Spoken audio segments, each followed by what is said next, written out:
And then, starting off from the last video, let's do a poem from David McFadden from his collection Anonymity Suite, which I think in the beginning, at the very beginning, just as a little context, he says, "In memory of my mother, who died during the final stages of this book, dedicated to her and to my father."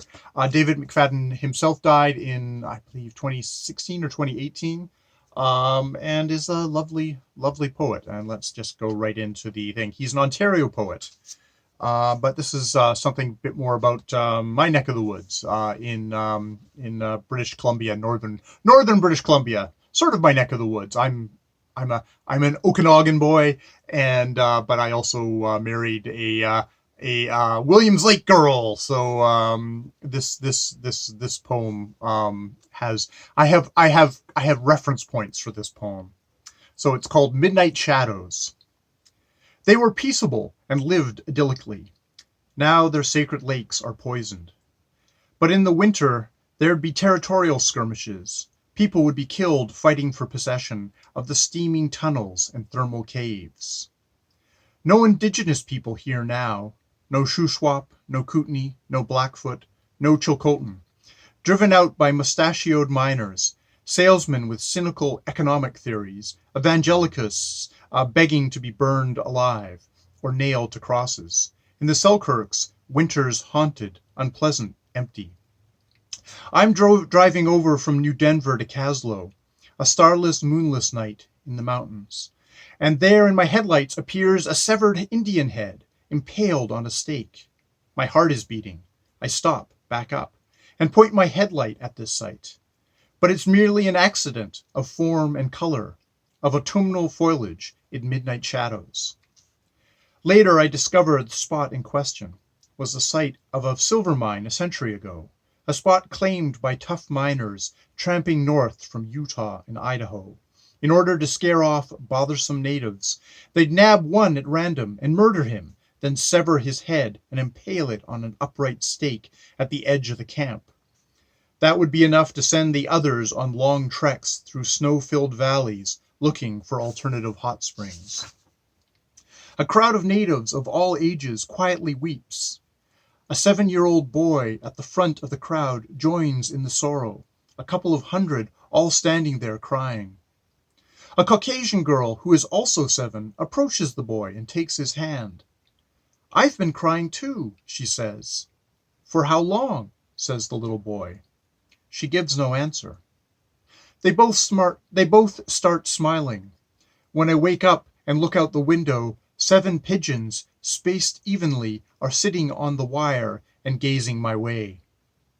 This poem is for my 50th birthday. I place my hand on my mother's shoulder, and she almost falls out of her chair. And her beautiful handwriting is getting a bit shaky. So yes, that is Midnight Shadows by David McFadden. I love the thing of poems where they make these jumps. They leave out big hunks, like novels worth of hunks of poems. When I first read this poem, and I went from the miners murdering a native fellow and impaling his head on a spike, and I flipped the page, and suddenly a crowd of natives of all ages quietly weeps. It's like there's just this leap in here. Where are we? And indeed, at the end of the section where the little white girl is talking to the little native boy, it's like he wakes up from a dream, and he looks out the window, and there's 7 pigeons staring at him, which is like kind of this comedic little thing in here, in a thing which has horrific murder, horrific genocide in it as well. And just that idea of an area being kind of haunted by its history, with driving in the dark, and I've driven in the dark through those areas, and indeed you see a lot of things that aren't particularly there on the road, and that would be something that would come up, this horrific image of a man's head impaled on a stake. A native man's head impaled on a stake would be something that would be kind of almost floating around in the air there as something that this poet go driving through the area would find. It's funny. It says, I bristle at the no indigenous people here now, no Shuswap, no Kootenai, no Blackfoot, no Chilcotin. I mean, I guess it might be the particular area he's talking about. Those are all tribes that have peoples that are in those areas, still. So it's there's always this tendency of, when we're looking at the history of Native people, we erase the Native people like they don't exist anymore. We're thinking about the romantic natives of yesteryear, not ignoring, like, especially in somewhere like Canada. And I don't think David McFadden is doing this, but we're ignoring, the very present, vibrant Native populations that have a lot of issues and are rightfully angry about how Canada has treated them in the past and how they treat them now. And I mean, we get to when we does that flip to, like, a crowd of natives of all ages quietly weeps. It's like, well, that is a thing. And I mean, there is a thing about that. Then we get into the imagery again. I mean, I guess we're getting a white poet having a dream where the natives are crying, which makes me think of that commercial where, the native person comes out and looks at all the horrible ruin of the world, and there's a single tear, and it's like, while it's a powerful image, it's also kind of an image of the noble Indian looking upon the what the white men have wrought. And it's just like, it's got that tinge of romanticized bullshit that is letting us off the hook in there. Though in that we have that thing of a little white girl coming up to a native boy who is crying and say, "I've been crying too," which is like, you can see there's a poet, there's McFadden kind of going, it's like, yeah, I'm a white person and I have problems too. It's like, yeah, how long have you been crying, lady? There is a thing of, like, we've been crying for a long, you get the sense that the Native people here have been crying for a long time. This is a history that goes back, a bloody, brutal history of that goes back a long time, from the first horrible, unfortunate circumstances of disease sweeping over North America and decimating the population, to then the actual physical arrival of the settler culture, and how that, in this case, murdering somebody and putting their head on a spike to drive people out of an area. And it's interesting that this is that we go from all that, and and there's some pigeons just staring at him like, what a, David McFadden's persona in a lot of his poetry is like, I'm a slub. I really like that. He's like, he's never taking himself seriously. He always does have a romantic side to him, which I guess you have to give him. Yeah, you'll have to give him. He's a poet. So you have to give it to him, but you maybe just take it with a large grain of salt. But it's also, this is a poem for my 50th birthday. I place my hand on my mother's shoulder, and she almost falls out of her chair, and her beautiful handwriting is getting a bit shaky.